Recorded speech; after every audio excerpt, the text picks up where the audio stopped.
boa noite a todos que estão aqui, quem nos assiste também. Meu nome é Abrão Amis Neto, eu sou Procurador de Justiça Criminal do Ministério Público.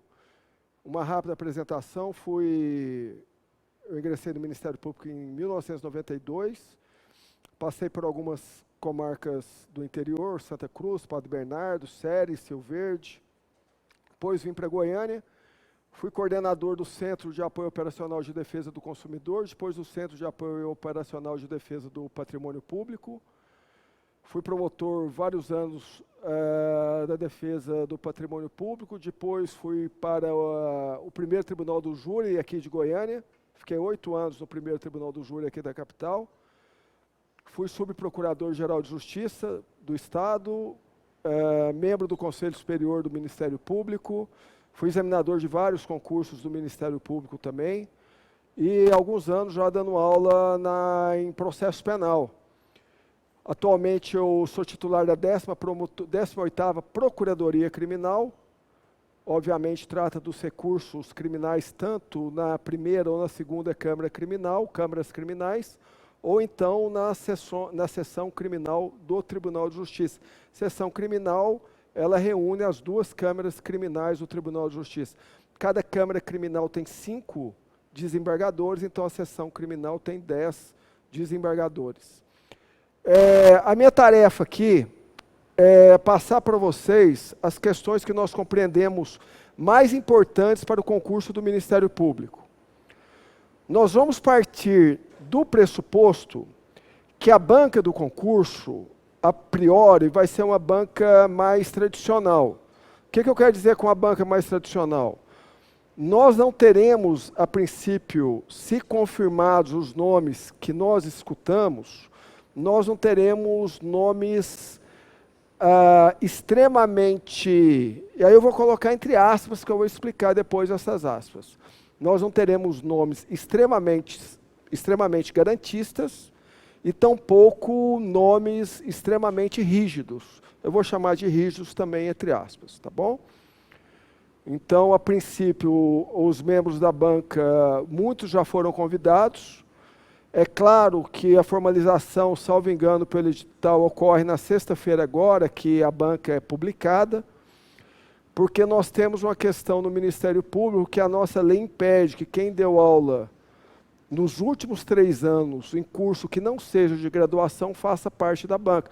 Então, por exemplo, um colega foi convidado na quinta-feira passada, ele até aceitou, e aí na sexta ele lembrou que há 2 anos ele deu uma aula, foi convidado para uma aula. E aí ele ligou imediatamente, olha, eu não posso porque eu dei aula há 2 anos, uma aula de 45 minutos, então aí a pessoa é excluída. E às vezes a própria pessoa convidada não recorda, porque é algo muito específico, às vezes muitos vão dar palestras, e na verdade é convidado para uma palestra que é filmada e colocado no sistema de algum curso, e isso aí vira aula para todos os efeitos. Em processo penal e penal, teriam sido, aí eu vou colocar na condicional, entenderam? Na condicional, porque primeiro que não foi formalizado, e depois que um colega ou outro que eu disser o nome aqui, pode eventualmente ter dado aula. Há 1 ano, há 2 anos, ou até 3 anos, e aí, por óbvio, haverá recusa e o colega não pode ser da banca.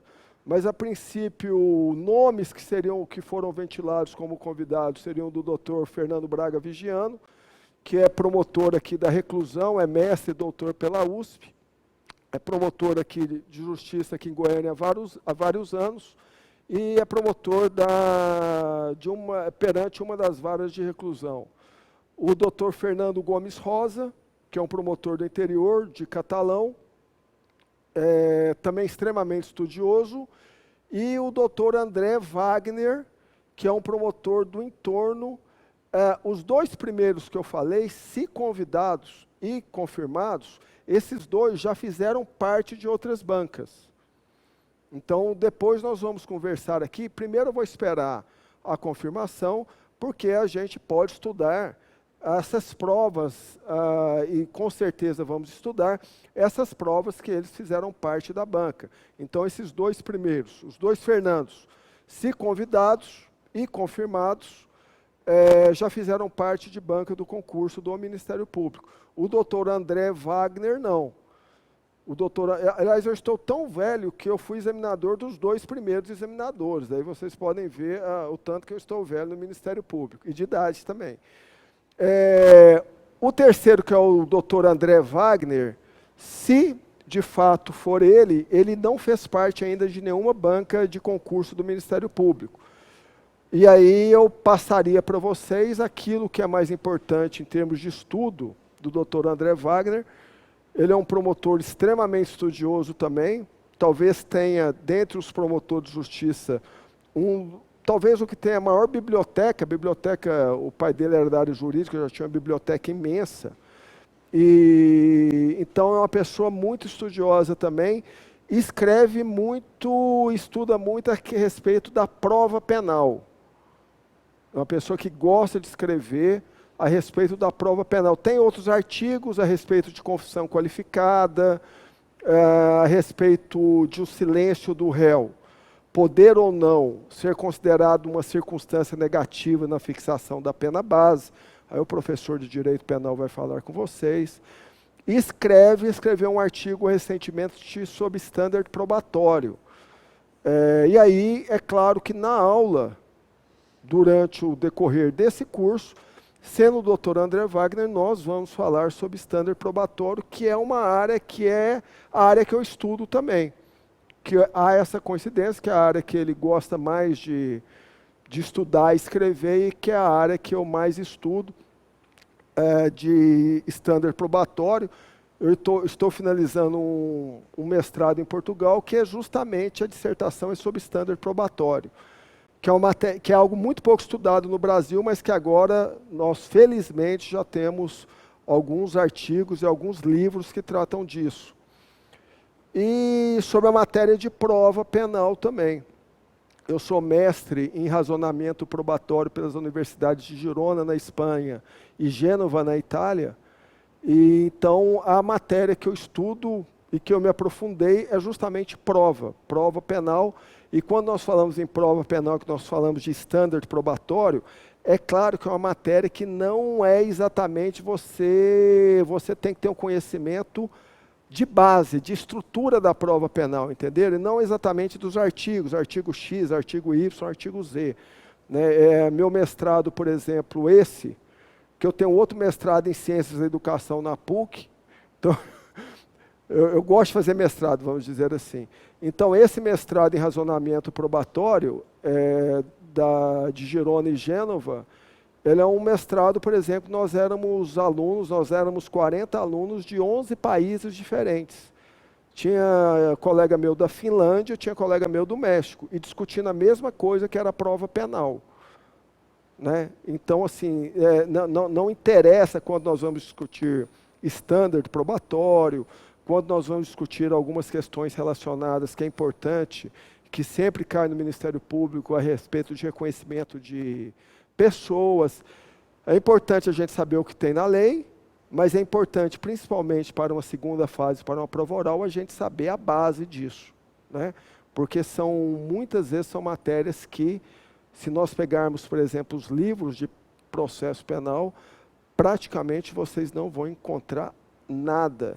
Né? Mas hoje nós já encontramos artigos publicados e já encontramos decisões do STJ e do Supremo Tribunal Federal, uma recentemente há 2 meses, uma decisão do ministro Gilmar Mendes a respeito do standard probatório na sentença de pronúncia, que é fundamental que nós discutamos isso aqui para o concurso do Ministério Público, porque a decisão de pronúncia, a sentença de pronúncia, ela é chave no procedimento do Tribunal do Júri. Então, isso a gente vai conversar com vocês aqui, ok?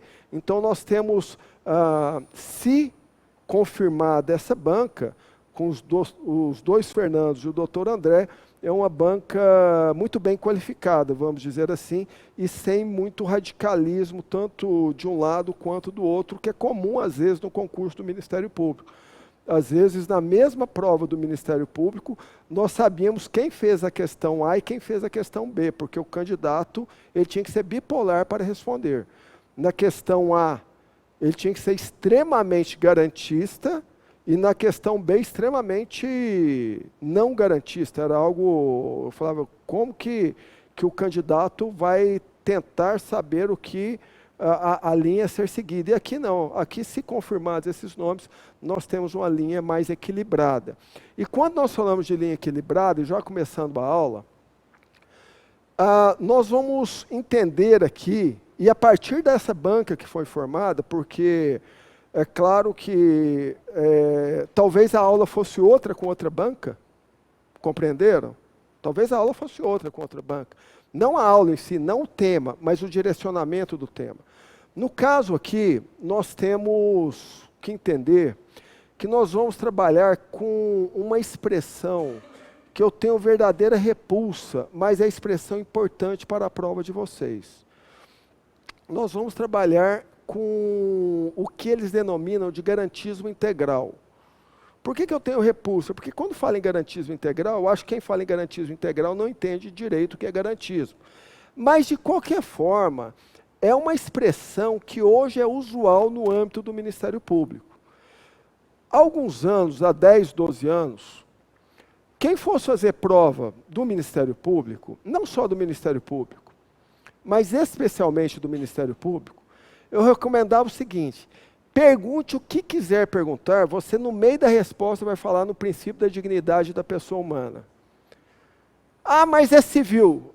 Meu amigo, coloca lá, princípio da dignidade da pessoa humana. Por quê? Porque qualquer coisa você respondia com o princípio da dignidade da pessoa humana e o examinador ficava feliz. Mas, antigamente, há 20 anos, era a Carta de Curitiba do Ministério Público. Eu dava aula e falava, olha, você tem de falar sobre a Carta de Curitiba do Ministério Público. Porque a hora que você falar, os examinadores de constitucional administrativo vão ficar maravilhados de você saber sobre a Carta de Curitiba. Não precisam hoje da Carta de Curitiba, não. Isso era há vários anos. Hoje a gente vai precisar de outras coisas, ok? Agora, em processo penal, sempre que possível, vocês vão falar de garantismo integral. E o que seria esse garantismo integral? Para essa corrente, ou concepção, melhor dizendo, que fala do garantismo integral, essa concepção vai dizer o seguinte, que o garantismo ele tem duas vertentes. Ele tem uma vertente que é positiva e uma vertente que é negativa. Qual é a vertente negativa do garantismo? A vertente negativa do garantismo é essa vertente que nós acostumamos a falar quando nos referimos a garantismo. Se nós perguntarmos aqui, a quem está nos assistindo, o que é garantismo, vai dizer que garantismo é a concepção, é o método, é uma ideia, da qual resulta que o processo penal ele deve ser o instrumento de proteção do cidadão contra os arbítrios do Estado. Não é isso? Então, isso seria garantismo, de uma forma muito sintética. Então, o processo penal não seria, tão somente, quando nós aprendemos lá na faculdade, um instrumento de efetivação do direito material. Eu preciso do processo penal para punir. É claro. Por isso que no processo penal tem um princípio que se chama princípio da necessidade. O que vem a ser o princípio da necessidade? Eu tenho uma lei material, que é o Código Penal, que diz que matar alguém, pena de 6 a 20 anos, mas essa pena de 6 a 20 anos só pode ser aplicada a partir de um processo que estabeleça como os fatos ocorreram e qual é a medida de pena àquela pessoa se ela praticou aquele fato. Então, para que esse direito penal seja efetivado, eu preciso de um instrumento. Qual é o instrumento que é esse? O processo. Compreenderam? Então, essa é a visão tradicional, que não está errada, é a visão que nós temos, basicamente, na faculdade. Só que nós não podemos esquecer que, ao mesmo tempo que esse processo é um instrumento para a efetivação desse direito material, desse direito penal, esse processo vai ser um instrumento para proteger aquele cidadão que está no polo passivo da ação penal, para que ele não sofra os excessos e as arbitrariedades do Estado. Essa é uma concepção tradicional de garantismo. É uma concepção, eu diria até mais, uma concepção correta do garantismo. O garantismo é isso. A crítica que se faz, principalmente no âmbito do Ministério Público, é que o garantismo no Brasil tomou uma proporção no sentido de que tudo aquilo, igual um amigo meu diz, tudo aquilo que resulte em condenação é porque tem alguma coisa errada no processo. É uma forma pejorativa de dizer o seguinte, olha, o garantismo no Brasil teria tomado uma forma que serve para evitar que quem cometeu o crime seja punido. Essa seria a crítica que grande parte do Ministério Público faz a essa concepção tradicional do garantismo. E eu estou passando para vocês aqui, e até agora, e não vou passar, qual a minha opinião a respeito disso. Eu já deixei claro que eu tenho meio repulsa a esse tipo de ideia. Eu acho que falta um entendimento do que é o garantismo. A partir do momento que você tem um entendimento do que é o garantismo, você não precisa trabalhar com a adjetivação de ser integral ou parcial. Mas, de qualquer forma, na prova, é importante que vocês entrem com essa concepção, que eu tenho o garantismo que serve para impedir o arbítrio do Estado, os excessos do Estado. Esse garantismo que impede o arbítrio, o excesso do Estado, que é a concepção nossa de garantismo tradicional, nós vamos chamar esse garantismo de garantismo negativo. Negativo por quê? Porque ele impede o arbítrio estatal, entenderam? Ao lado desse garantismo negativo, nós teríamos um outro garantismo, que é complementar, não é substituto, é complementar, que é o garantismo positivo. O que é o garantismo positivo? O garantismo positivo é aquele garantismo que permite, ou até melhor, que impõe ao Estado a intervenção para proteger bens jurídicos importantes. Compreenderam a diferença? No garantismo negativo, a concepção é evitar o excesso do Estado. No garantismo positivo, é o contrário. É exigir que o Estado intervenha para proteger bens jurídicos relevantes. No garantismo negativo, nós vamos trabalhar com a proibição de excesso. Entenderam? Proibição de excesso. É proibido que o Estado exceda contra o cidadão. No garantismo positivo, nós vamos trabalhar, escrevam aí, com a proibição da proteção insuficiente. Esse é o nome. Proibição da proteção insuficiente. Vamos imaginar aqui que amanhã vem uma lei, seja publicada uma lei, dizendo que a pena para o homicídio qualificado, que hoje é de 12 a 30 anos, será de 6 meses a 2 anos. Compreenderam? Se o Estado faz com que uma lei diminua de 12 a 30 anos a pena do homicídio qualificado para uma pena de 6 meses a 2 anos, haveria uma afronta a essa proibição da proteção insuficiente. Por quê? Porque o Estado estaria protegendo de forma insuficiente um bem jurídico relevante. Compreenderam? Então, o que vem a ser o garantismo integral? O garantismo integral é esse garantismo que trabalha com essas duas concepções.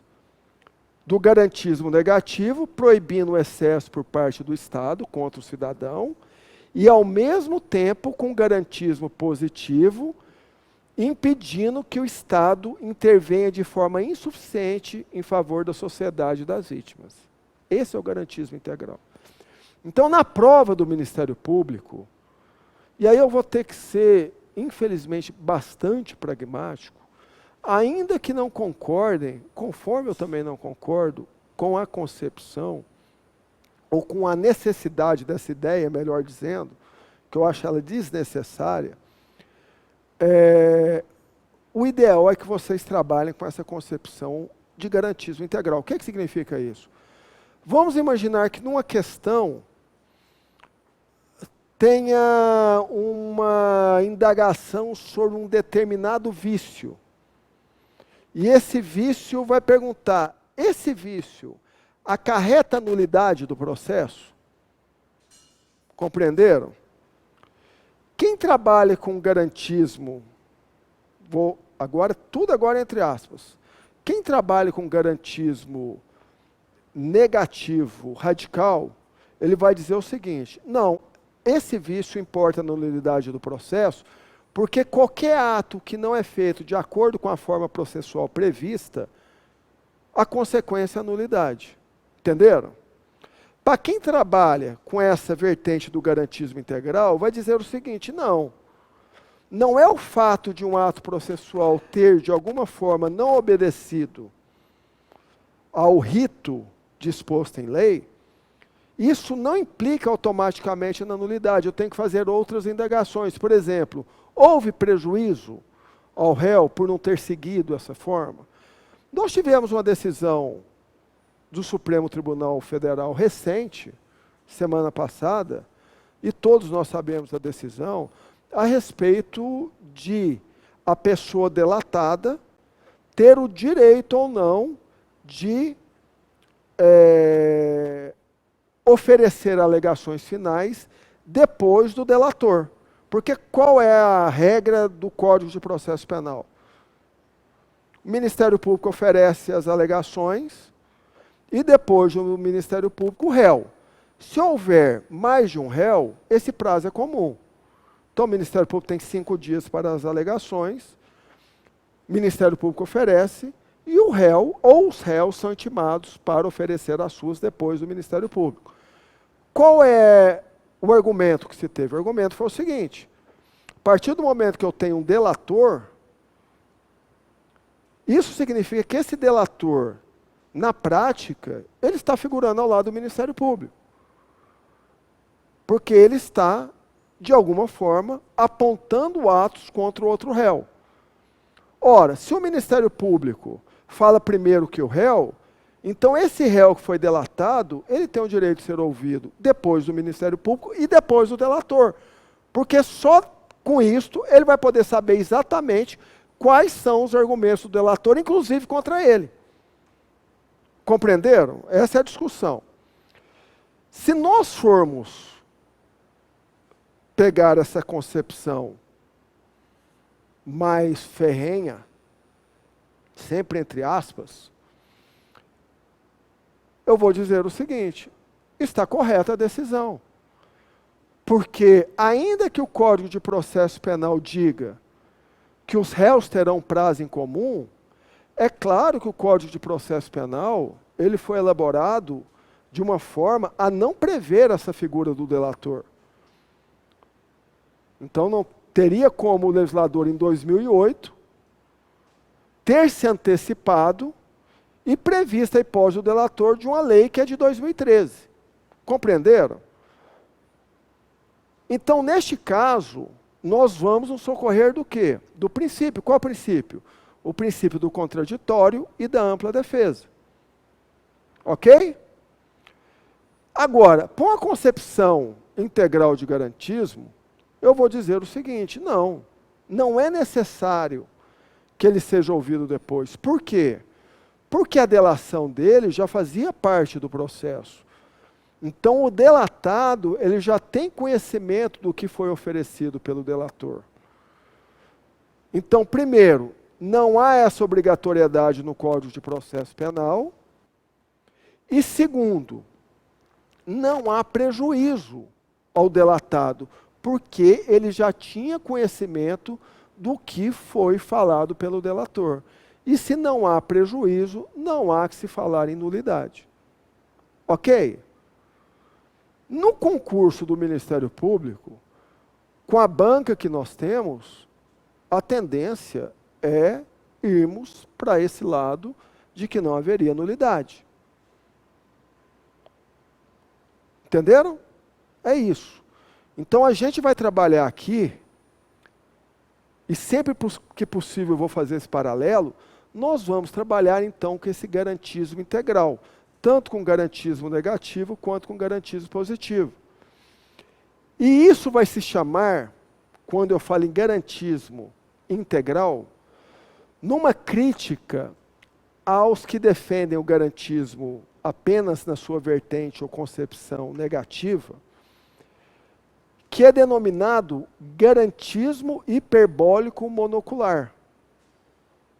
O que vem a ser garantismo hiperbólico monocular? Que inclusive não vai cair como pergunta, porque já caiu recentemente na segunda fase do concurso daqui do Ministério Público de Goiás.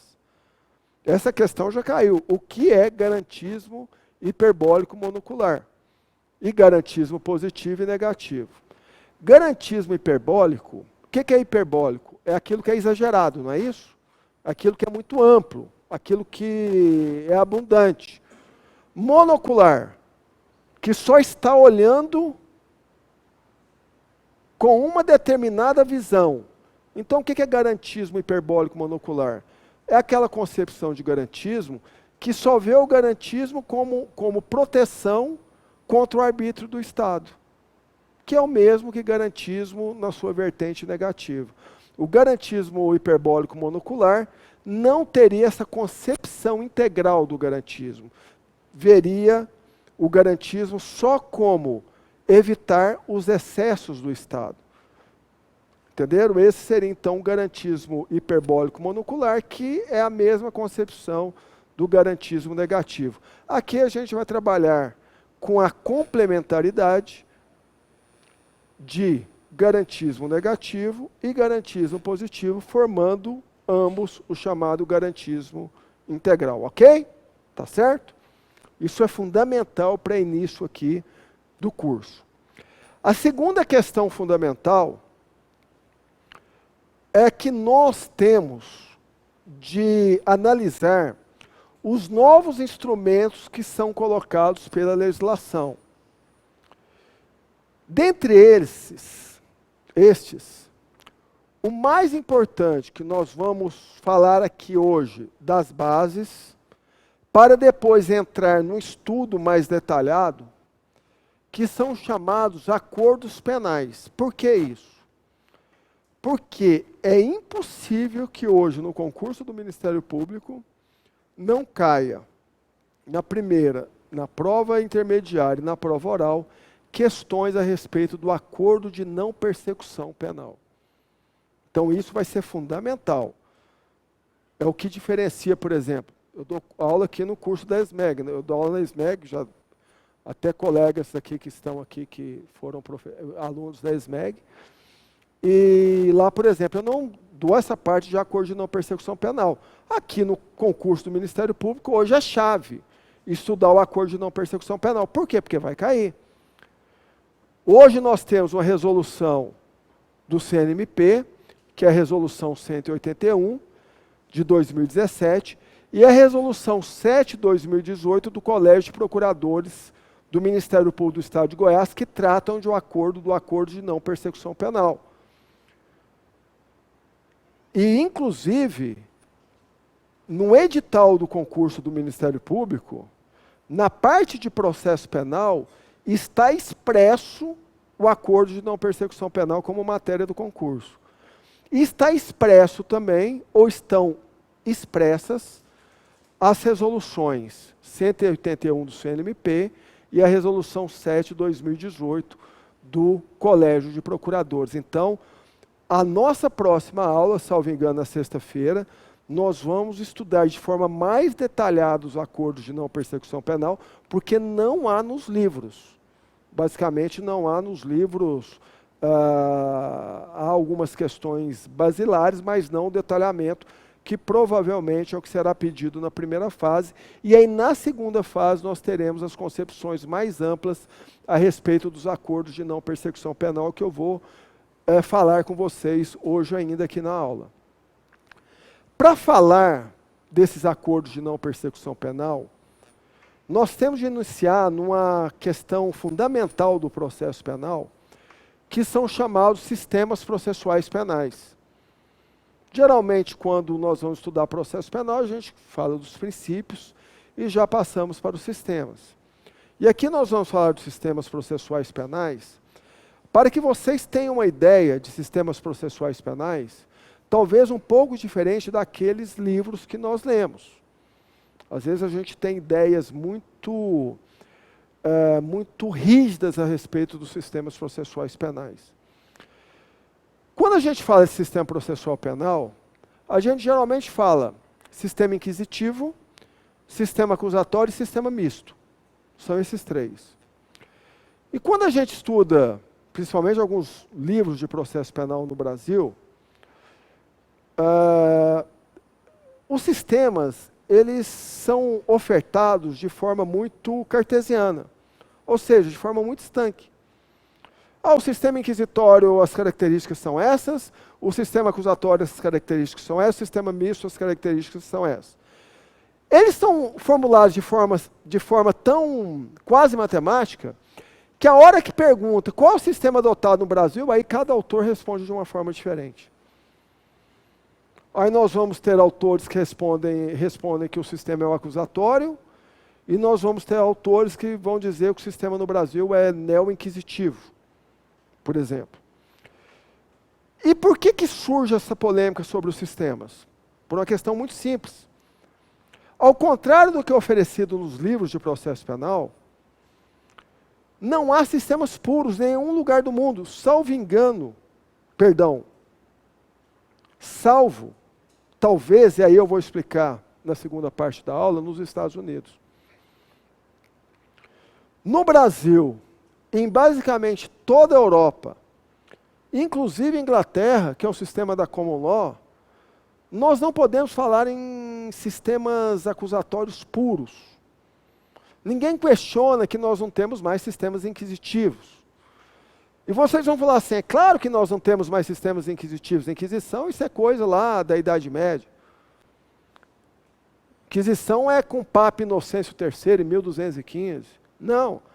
Até no ano 2000, o Código de Processo Penal do Chile era inquisitivo. Nós estamos falando do ano 2000. Há pouco tempo. Eu tive a oportunidade de fazer um curso no Chile. O Chile é o país hoje que tem a última reforma que se pode ser estudada de maneira mais aprofundada. Por quê? Porque nós temos hoje o chamado Código de Processo Penal Modelo para a América Latina. Esse Código de Processo Penal Modelo está sendo implantado em vários países da América Latina. Argentina, Uruguai em 2016, mas o primeiro lugar que ele foi implantado na América Latina foi no Chile, no ano 2000. Pessoal, o Chile saiu de um sistema absolutamente inquisitivo e no outro dia estava num sistema absolutamente acusatório. E aí a gente uma turma foi para o Chile, justamente para saber qual era como que o Chile aplica esse modelo, que é bem diverso do sistema processual brasileiro. É um sistema hoje, tanto no Chile, quanto na Argentina, quanto no Uruguai, que se aproxima basicamente do sistema anglo-americano, do sistema norte-americano.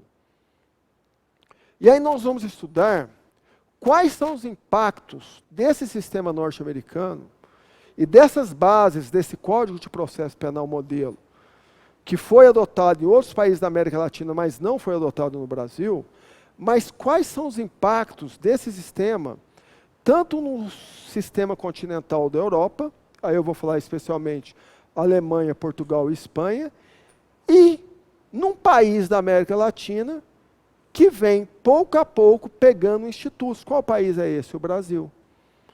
e que vem atingindo de forma muito direta a atuação do Ministério Público, por intermédio do que nós chamamos de justiça negocial.